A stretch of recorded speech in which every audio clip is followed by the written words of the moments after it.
Meu nome é Fábio Mena, sou professor de Processo Civil da rede LFG. Você está comigo aqui no programa Prova Final, programa fruto de uma parceria muito importante entre a rede LFG e a TV Justiça. Conhece esse programa? Que bom encontrá-lo novamente. Não conhece? Nunca assistiu? É a primeira vez? Saiba como ele funciona. Esse programa é dividido em 3 blocos. No primeiro bloco, nós vamos abordar o tema do dia. Hoje, vamos falar de processo civil, vamos falar de princípios e de pressupostos recursais. Tema importantíssimo, muito importante. No segundo bloco, o meu bloco preferido, pergunte ao professor. São perguntas, dúvidas dos nossos alunos acerca deste tema. E no terceiro, 2 testes. Separei 2 questões para reforçar o que vai ser discutido aqui. Então, para você que está prestando concurso público, para você que faz exame de ordem, vai prestar o exame, para você que faz graduação, para você que é leigo, você vai ver como é interessante. Vamos abordar as alternativas, vamos chegar a algumas conclusões. Então, você já percebeu, né? Você não pode sair daí. É imperdível mesmo, é imperdível efetivamente. 1 segundo, estaremos de volta.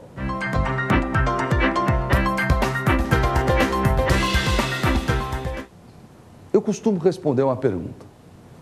Mena, qual é a parte mais importante do processo civil? E eu respondo, claro, não é? Teoria da ação é importantíssimo, claro, a estrutura de uma ação é importantíssimo, mas para a gente compreender o processo em si, a análise dos recursos é fundamental. Sabe por quê? Quando eu estudo os recursos, eu tenho que olhar para trás do processo, verificar o que já aconteceu e olhar para frente, ter um prognóstico do que pode acontecer. Lembre-se sempre, o processo é um jogo de estratégia. O processo é mais ou menos como um jogo de xadrez, um jogo de sinuca, não é? Na sinuca, você dá uma tacada já pensando na próxima.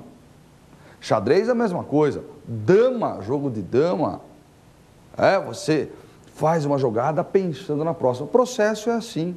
O advogado tem que ter estratégia dentro de um processo. O advogado tem que, de certa forma, ver o futuro. E para isso, nós precisamos ter uma base nos recursos.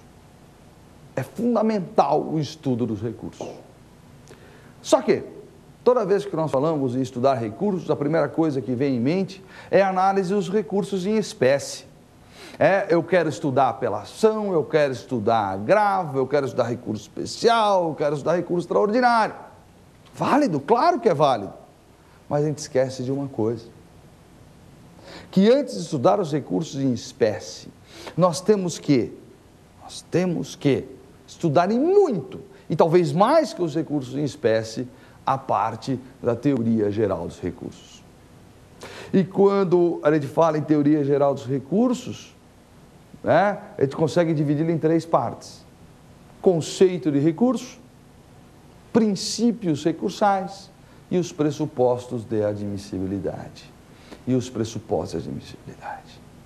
O tema do dia, hoje, nós vamos parar para refletir acerca dos princípios e dos pressupostos.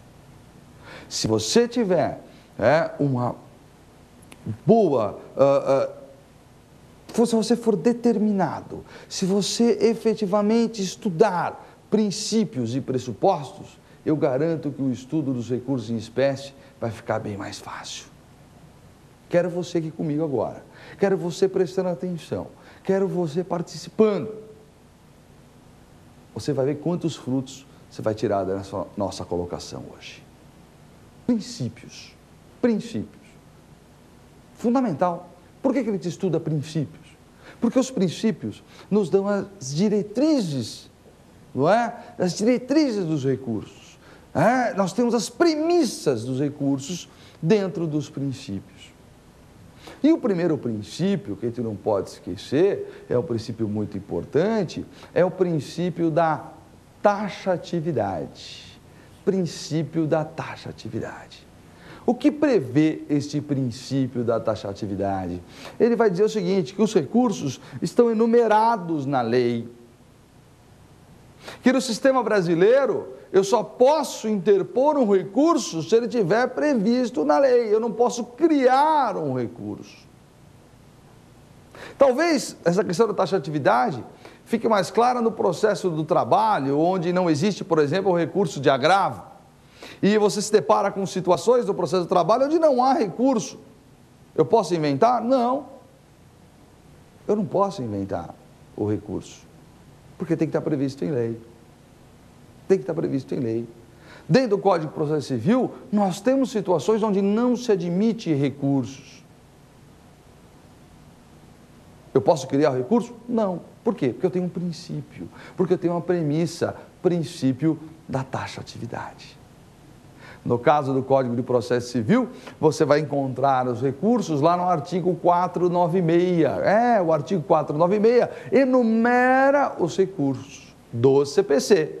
Agora, eu tenho recursos em outras leis, como, por exemplo, a Lei 9.099 de 95, onde nós vamos encontrar lá os recursos do Juizado Especial Civil. Mas, de qualquer maneira, deve estar previsto na lei.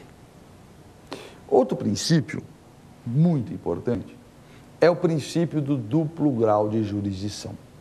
Princípio do duplo grau de jurisdição. O que diz esse princípio? Ele diz o seguinte, que todo recurso tem que ser apreciado por outro órgão julgador. Presta atenção. Por outro órgão julgador. Outro. Eu não disse superior. O duplo grau não indica que o recurso tem que ser apreciado por um órgão superior. O duplo grau indica que o recurso tem que ser apreciado por outro órgão julgador. E não pode ser diferente, não é? Se aquele juiz proferiu uma decisão e você não se conforma com ela, não adianta recorrer para ele mesmo. Você tem que recorrer para outro juízo. E aí está o núcleo dos recursos. Qual é o núcleo dos recursos? É o inconformismo. Inconformismo que faz parte da natureza humana. Faz parte da natureza humana. Se você parar agora e refletir, você vai ver o seguinte, que a gente recorre todos os dias, e não é no processo, não é na nossa vida. O ser humano é inconformado, o ser humano não se conforma com as coisas de forma tranquila, ele costuma se manifestar, ele costuma recorrer. Ora, e se eu vou recorrer, se eu vou manifestar o inconformismo, não adianta recorrer para aquela pessoa que já proferiu a sua decisão. No caso de um processo judicial, não adianta recorrer para aquele que proferiu a decisão, de um juízo que proferiu a decisão. Outro órgão deverá apreciar esse recurso. Então eu tenho o princípio do duplo grau de jurisdição,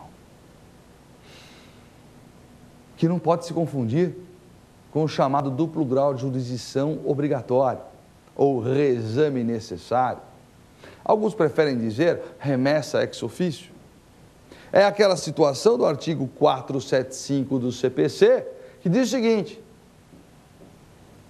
toda vez que o poder público for parte e parte vencida, poder público for parte e parte vencida, aquele juízo tem que remeter os autos ao tribunal superior, que estiver acima dele, para que aquela decisão seja analisada novamente. Isso não tem nada a ver com o princípio do duplo grau de jurisdição. Isso é uma regra do CPC, que obriga o juiz a remeter os autos ao tribunal quando o poder público for parte vencida. O princípio não diz isso. O princípio diz que todo recurso, repito, tem que ser apreciado por um julgador diferente. Duplo grau de jurisdição. Outro princípio. Princípio da fungibilidade. Esse a maioria conhece. Princípio da fungibilidade. Nós estudamos lá